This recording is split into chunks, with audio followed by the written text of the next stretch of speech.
જય દ્વારકાધીશ. કેમ છો બધા? મજામાં? આજે અમે જર્મનીના ક્લોન સિટીમાં આવ્યા છીએ. ત્યાં અમે રાઈન નદીના પુલ પર છીએ અને ત્યાં અમને લાંબી સંખ્યામાં તાળા જોવા મળી ગયા છે. મતલબ જ્યાં સુધી નજર જાય ત્યાં સુધી તાળા જ તાળા, બીજું કંઈ જ નહીં.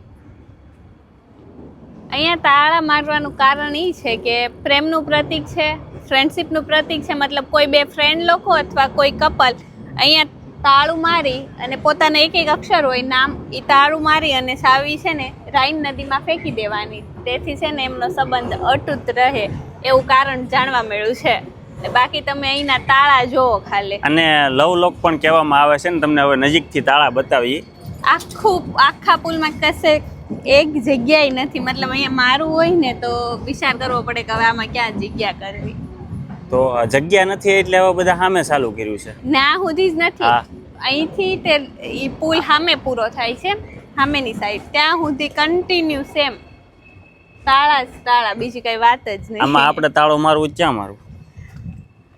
યુરોપમાં બધે છે, યુરોપની બધી કન્ટ્રીમાં મતલબ તાળા જોવા મળતા હોય છે, પણ અહીંયા તો કંઈક અજબ જ તે બહુ જ મતલબ આમ તો ઉપર ચડાવતા જાય છે.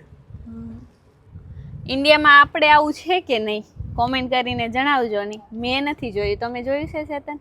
મેં નથી જોયું. આમ બુદાપેસ્ટ જોયું હતું, ના એટલા બધા નહોતા, પણ જે લોકોને તાળા મારવા હોય ને બધા પોગી જાય જર્મનીમાં ક્લોન સિટીમાં. તમારે હાટુ આમ જો જોડા જો તાળામાં તાળું, તાળામાં તાળા મારવા માંડ્યા છે બધા. હવે બધાના નામ ને બધું છે ને લખેલું હતું. નામ ને ડેટ લખેલી હોય છે, કયા વર્ષમાં મારેલું છે. જેમ કે જો અહીંયા 2025, 24. પાર્સલ કરી દેજો જેને તાળા મારવા હોય એને આ પુલ ઉપર. અમે એક હારે મારી જશું. આ એક્ઝેક્ટ બાજુમાં ટ્રેનનું સ્ટેશન છે ને અહીંયા જો વ્યૂ કંઈક આવો છે. આવી જાવ બધા તાળા મારવા જર્મનીમાં. મળી નેક્સ્ટ વિડીયોમાં. જય દ્વારકાધીશ.